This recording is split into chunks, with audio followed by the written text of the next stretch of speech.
Over 5 years ago, when we first came to Sydney as part of the team to design Central Barangaroo, we were knocked out by both its beauty and its diversity, and the scale of urban vitality that somehow created a very special and unique place. In one of our first meetings, we met with Paul Keating, who shared that this needed to be of the harbor. And working together with the Barangaroo Delivery Authority, the City of Sydney, and many of the architects at this conference, we were challenged to think deeply about what defines the uniqueness of place and how this can be enhanced in the future. I really like this photograph. It's taken in 1966 by David Moore of Sydney Harbor. And I think it provokes, as part of this conference, another way to talk about connectivity. That the city sits within a larger environmental frame, long before we were here. And that it's important we not only think today about what we should build, but perhaps more importantly, how we go about building it. And it is this thinking that really does set Sydney apart. Sydney continues to be a dynamic and ever-evolving place, perhaps more cohesive and vibrant now than ever before, and a city that is always in the top rankings of being the most livable. It's clear that it's also a work in progress that seeks continued alignment between the realities of urban growth and the resources to achieve a greater public good. And ultimately, there seems to be an ethos here, one of balance, that positively integrates urban and ecological thinking, and that demonstrates the innovation and creative aspects in building a more livable city. So as was just mentioned in the earlier presentation, the challenge here is that we're seeing unprecedented growth and urban migration. And in many parts of the world, cities are being shaped and formed to the requirements of this new urban growth. Here in Australia, almost 90% of the population is already living in urban areas, and that there is much more to be shared when looking at cities in the US and elsewhere around the world. So in the US, we're only about 80% urban. What is interesting is that the majority of these populations are concentrated only in a handful of cities, only 5 of which are over 1 million people: Sydney, Melbourne, Brisbane, Perth, and most recently Adelaide.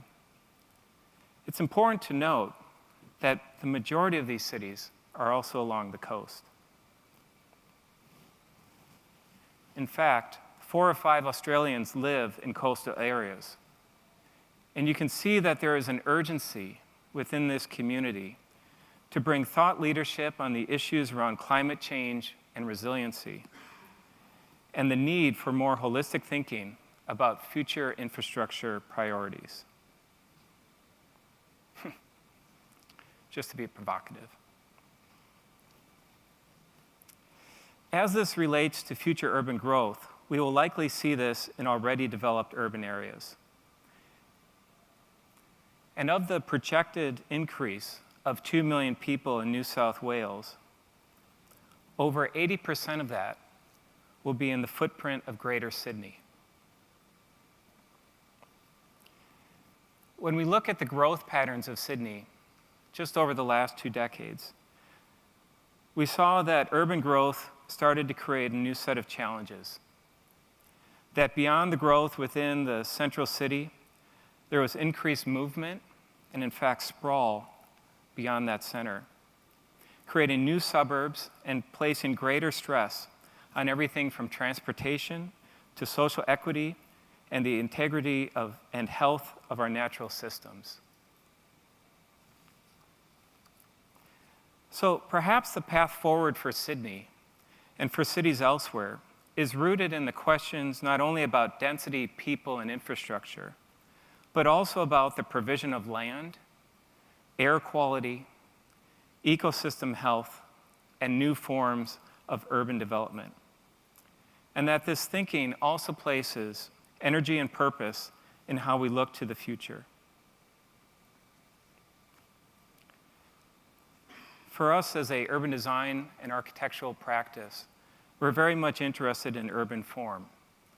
In fact, urban form does matter, and perhaps many of you have seen this diagram from the London School of Economics that compared Atlanta to Barcelona, both with a population of around 2.5 to 3 million people.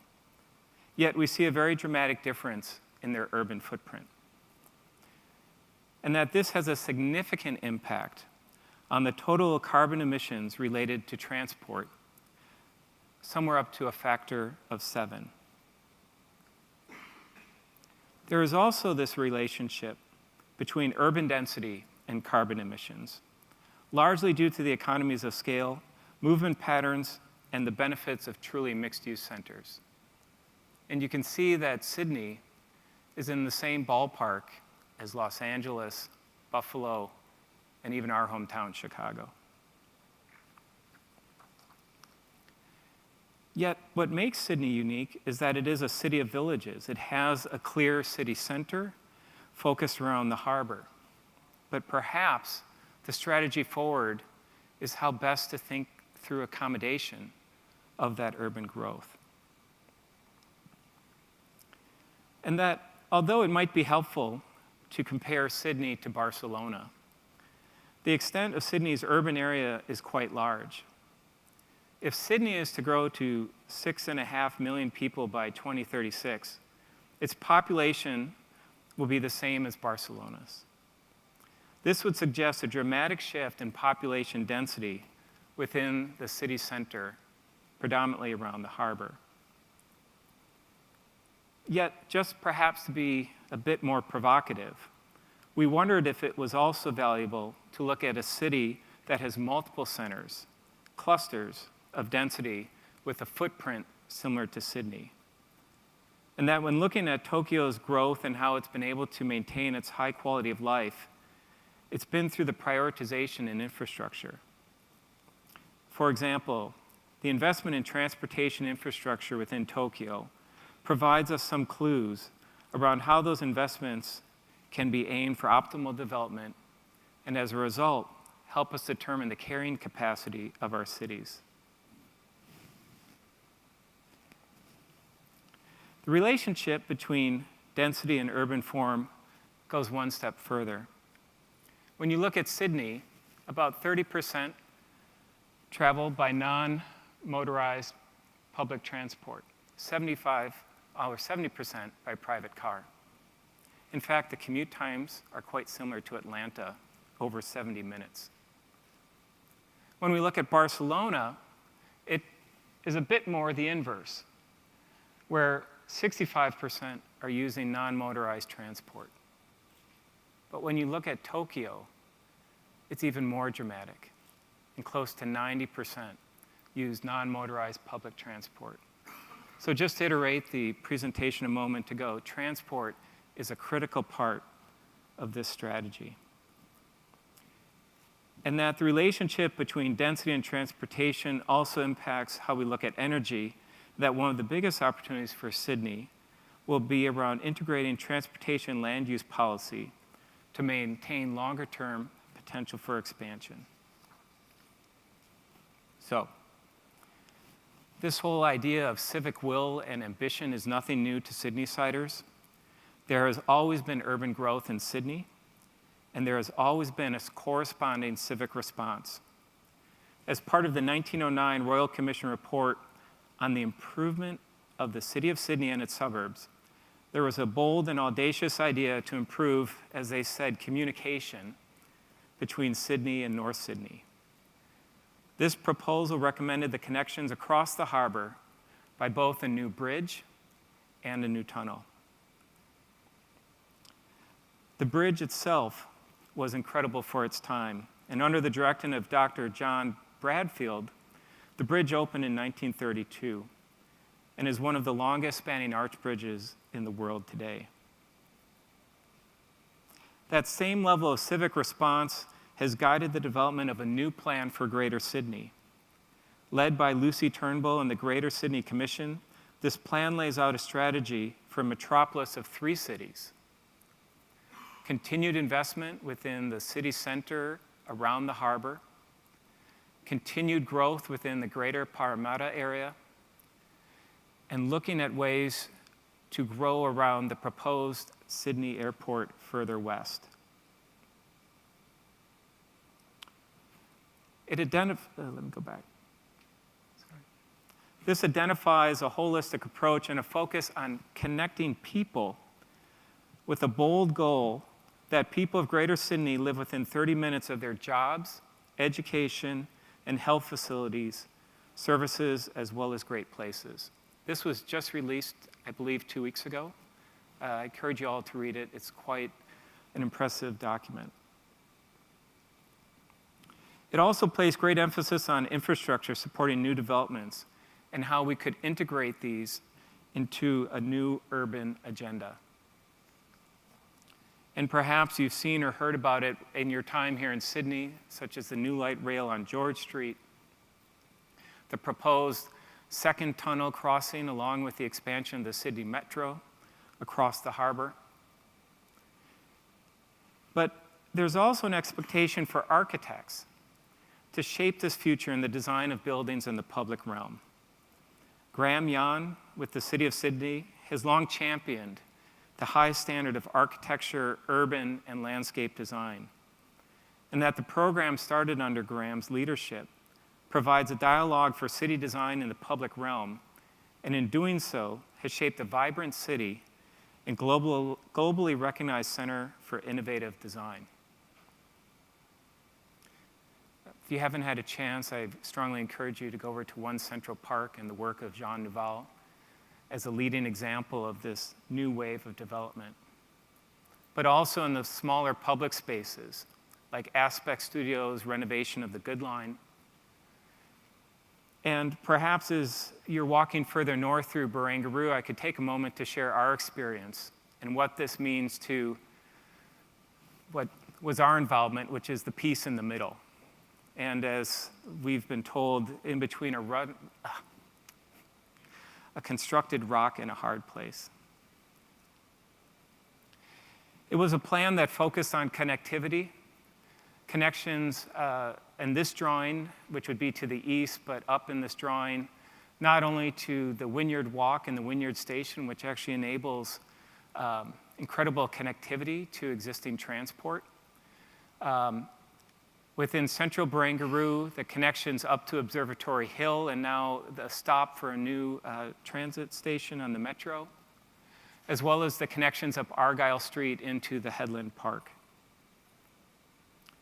What we've seen is a dramatic transformation of public space, the attention to scale, the activation of public spaces, carving out underutilized space for seating and for people, but also that it has a much different experience on its waterfront. That design of infrastructure, creating a new park, can be an art in itself, and that the work of Pete Walker and the team on the Headland Park has been transformative in creating this new public space for the people of Sydney. But also the incredible technical precision and craft in cutting these massive pieces of sandstone out of the site and then repositioning them as part of this foreshore edge. And in doing so, creating a new civic heart along this cultural ribbon. Our involvement was to achieve all of those things that were just mentioned about a 24 city within a very constrained envelope. And to define not only the most efficient way, but the most demonstrative way in creating an iconic place.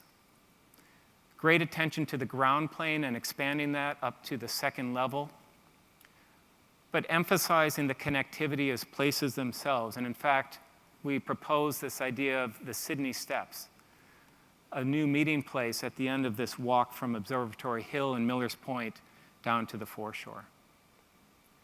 And that this thinking could be part of a larger idea for the Western Harbor and the future of Sydney's growth. And perhaps as a point to pivot to our proposals on how we would balance urban growth, I'd like to share this quote by Lucy Turnbull, who is the Chief Commissioner of the Greater Sydney Commission, that with sustained growth and progress, we need ambitions to match. Sydney is already one of the great cities of the world, but we can be even greater if we get the planning right. So what's next? If we look at urban form, are there ways to mitigate the impacts of increased density? If we look to infrastructure, can we increase public space by adapting older, aging infrastructure? And that could we create a more connected city, a more walkable city? So I want to take you through quickly, in the time remaining, a couple case studies. One, that urban form does influence climate. We were part of this hackathon that was organized by the Corporation of London that asked us to deal with issues of livability, air quality, and congestion in the eastern end of the city. We took two parts, much different in terms of their urban form, both the Barbican Estate as well as the Gherkin Leadenhall building area. And in the course of a weekend, began to look at the modeling of the systems, both natural and man-made, that would shape this local climate, and how urban form does influence this climate, and how our decisions on form influence the microclimate we're creating or destroying. So we modeled shading.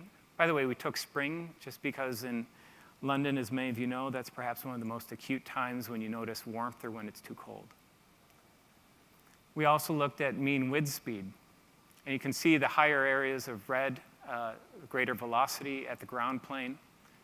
We also looked at perceived temperature, more or less thermal comfort, and then began to translate that into what we were actually seeing and modeling out on site, which is how walkability was a direct result of the microclimate. What we also found was that this had a direct impact on how we address pollution at the street level. And that perhaps if we looked at staggered urban form, we could create increased ventilation to an order of magnitude quite significant, 0.5% of the time per year versus 20% of the time per year. Another example was rethinking versus erasing infrastructure, and this kind of call to arms in the city of New York of how to address and what would we prioritize as part of urban growth within the 5 boroughs. We actually took a piece of infrastructure. We took the Brooklyn-Queens Expressway. There's been a lot of discussion of the future of autonomous vehicles and their role in shaping the future of the city. And we were interested to see how that might influence our ability to rethink older infrastructure. So this runs from Staten Island up into the Bronx. It's actually created quite a division through the neighborhoods, as most freeways tend to do. And there's actually 2 conditions, one where it's elevated, the other is where it's depressed. And we were wondering that if we just took the topic of autonomous vehicles and tied that to shipping and logistics of moving goods through the city, we could see a dramatic decrease in the amount of space needed for those vehicles. And in doing so, create more space for public realm, space to house additional people in close proximity to the core, and find new ways to integrate transit into an often complex and dense urban environment.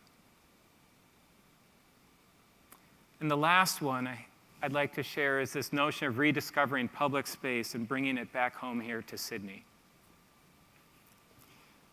Similar to the Brooklyn-Queens Expressway, the Cahill Expressway, completed in 1958, was designed and opened in 1958.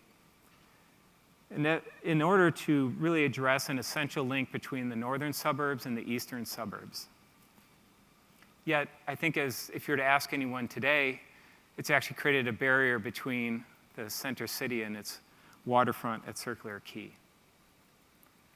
And we had a proposal, in part because we've been working at Barangaroo, but also that we fell in love with the city and wondered if there were other ways to experience it and moving from east to west, more or less connecting Barangaroo with the Sydney Opera House, the Botanic Garden, and what's known as people are make sure that. Thank you.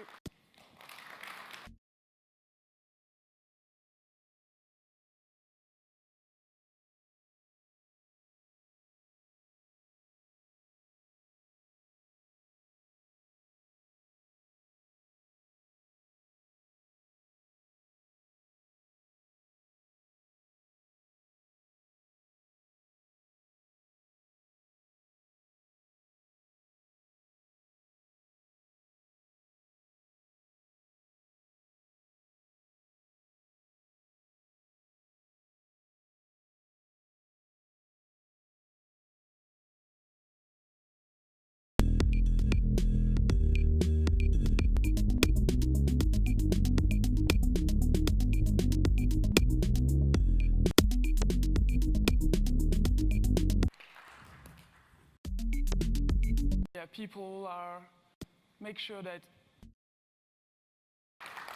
Thank you.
People are make sure that.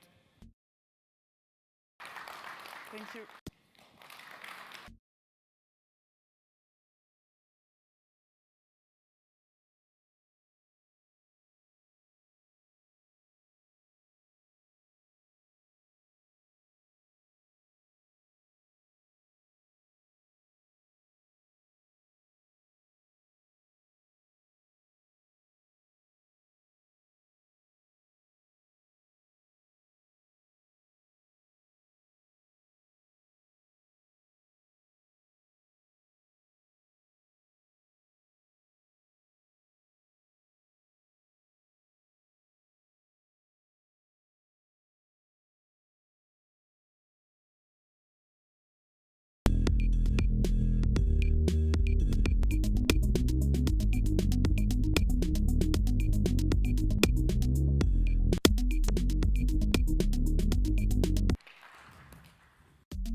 People are make sure that. Thank you.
People are make sure that. Thank you.